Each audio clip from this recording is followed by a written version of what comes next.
গাজীপুর সদর উপজেলার ভাওয়ালগড় ইউনিয়নের বিশিষ্ট সমাজসেবক ও বিএনপি নেতা ফখরুল ইসলাম সরকারের বিরুদ্ধে সম্প্রতি প্রকাশিত একটি সংবাদকে সম্পূর্ণ মিথ্যা, বানোয়াট ও উদ্দেশ্যপ্রণোদিত দাবি করে তীব্র ক্ষোভ ও প্রতিবাদ জানিয়েছেন স্থানীয় এলাকাবাসী।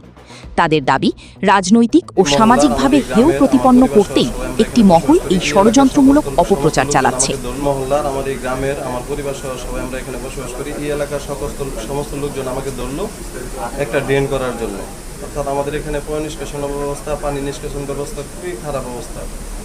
এটা করতে গিয়ে এলাকার লোকজন আমাকে ধরার পরে আমি আমার পাশে একটা গোল্ডেন গার্মেন্টস ফ্যাক্টরি আছে, তাদের সহযোগিতার জন্য এলাকার লোকজন আমাকে বললো। আমি তো মালিকের সাথে কথা বললে, উনি খুব ভালো মনের ভদ্রলোক। আমি যাওয়ার পরে উনি বিজিএমই সদস্য। আমি যাওয়ার পরে উনি বললো যে ঠিক আছে, উনি আশ্বাস দিয়েছে। ওনার আশ্বাস নিয়ে আমি আমার পরিবারের থেকে এবং বাকি যাদের 4-5টা বাড়ি আছে তাদের থেকে যৎসামান্য সহযোগিতা নিয়ে আমি ড্রেনের কাজ শুরু করি। ড্রেনেজ কাজ শুরু করার আগে যখন পাইপ ফেলাইছি, তখন এমদাদ করে একটা ছেলে আছে, সে যুবদলের ওয়ার্ডের কর্মী। সে বিভিন্ন নেতার কাছে নেতার দ্বারস্থ হয়েছে, ধর্ণা দিছে যে আমাকে এখানে পার্টনার রাখতে বলেন। নেতারা আমাকে ফোন করছে। আমি বলছি যে এখানে তো আমাদের এলাকার লাইন, আমাদের মহল্লার লাইন, আমার সামাজিক উন্নয়ন, এখানে তো লাভের কিছু নাই, পার্টনার রাখবো কেন? পার্টনার রাখার কোনো প্রশ্ন আসে না। এখানে অনেক কথা অনেক সময় শুনছি যে টাকা পয়সা নেওয়া হয়েছে, আসলে এটা সম্পূর্ণ ভিত্তিহীন। এখান থেকে কোনো টাকা পয়সা নেওয়া হয় না, এলাকার মানুষের কোনো টাকা পয়সা নেওয়া হয়নি। এবং এই রাস্তাটা ড্রেন নেওয়াতে জনগণের আরও উপকৃত হয়েছে। বাড়িতে যে ময়লা আবর্জনা জমে থাকতো, যে পানি নিষ্কাশনের ব্যবস্থাটা হয়েছে, এটা আমাদের জন্য অনেক উপকার হয়েছে। আমাদের এখান থেকে 2 কিলো দূরে যে রাস্তাটা সামনে আরেকটা রাস্তা আছে, ফখরুল সরকারে খুব সুন্দর একটা রাস্তা করে দিছে এলাকার জনগণ চলার জন্য। কেউ রাস্তা 10 টাকা নিছে না। তারপরে এই রয়েছে আমাদের বাড়ির ভিতরে, এলাকার ভিতরে রাস্তাটা। এই রাস্তাটা আগে খুব খারাপই আছে। মানে বর্তমান রাস্তাটা মানে এই একটা পানির লাইন গেছে, এলাকার মধ্যে কোনো পানির লাইন ছিল না, ড্রেন ছিল না। সুন্দর করে আমরা একটা ড্রেন করে দিছি, এটা ফখরুল সাহেব। আমার এখান থেকে কোনো টাকা নেওয়া হয়নি। কত টাকা লেনদেন শুনছি? লেনদেনটা শুনছি 20,000, 30,000, 50,000। বাকি আমার সামনে লেনদেন হয় নাই, মানুষের কাছ থেকে শুনছি। আপনার প্রতিষ্ঠান থেকে কোনো লেনদেন দাবি করছিল? আমার প্রতিষ্ঠান থেকে লেনদেন করা হয়নি, কোনো লেনদেন নেই। এলাকার লোক নিয়ে তারপর করছে, এটা আমাদের জন্য উপকার হয়েছে। এবার রাস্তাটা মেরামত চলতেছে, রাস্তাটা মেরামত। রাস্তার যে ড্রেন করছে, এটা তো করছে আমাদের উন্নয়নের জন্যই, আমাদের এই যে পানি নিষ্কাশন ব্যবস্থা ভালোর জন্যে।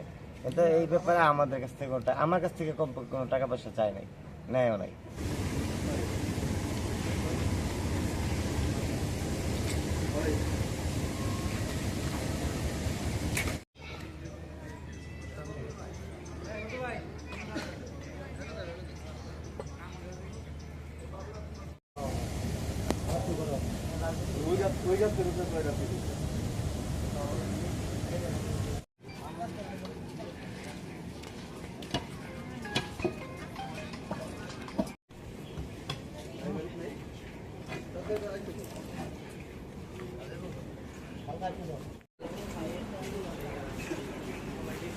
পার্টনার রাখি না, এলাকা সবাই বলছে পার্টনারের দরকার, কিন্তু তার ব্যবসা হচ্ছে না। দেখ, আমি ড্রেনের কাজটা শুরু করছি। শুরু করার পর থেকেই তারা বিভিন্নভাবে যখন কাজ চলমান, তখনও ভিডিও করে করে রাস্তার ব্যাপারে নানান মন্তব্য করছে। বাদ দিলাম এসব কথা। এখানে বিএনপিকে হেয় প্রতিপন্ন করার জন্য আমাদের সদস্য সচিব সদর থানা বিএনপির আল্লাহ আবু বকর সিদ্দিককে হেয় প্রতিপন্ন করার জন্য, মাননীয় এমপি মহোদয়কে হেয় প্রতিপন্ন করার জন্য, বিএনপির উন্নয়নকে ব্যাহত করার জন্য তারা এই প্রোপাগান্ডাটা করছে। কেন করছে এটার একটা কারণ আমি আপনারা বলি। এমদাদ মূলত এই যে বিএনপির একজন ওয়ার্ড পর্যায়ের কর্মী, পদ আছে তার, আরেকটা ভাই আছে শফিকুল, সেও বিএনপির ওয়ার্ড পর্যায়ের পদ আছে তার কর্মী। তার বাবা হেলালুদ্দিন মেম্বার, সে হচ্ছে মূলত জাতীয় পার্টি করে, ফ্যাসিস্টদের সাথে মহাজোটের সাথে তার বাবা ছিল, 17 বছর আওয়ামী লীগ করছে।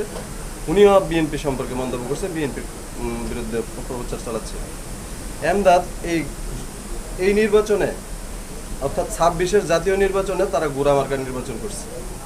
এটা টপ টু বাটন সবাই জানে, আমাদের এলাকার সবাই জানে। এই হলো একটা। আমি পার্টনার রাখি না, এই হলো 2টা। তাই কোনো অন্য এজেন্ডা বাস্তবায়নের জন্য আল্লাহ আবু বকর সিদ্দিক সাহেব এটা কিছুই জানে না।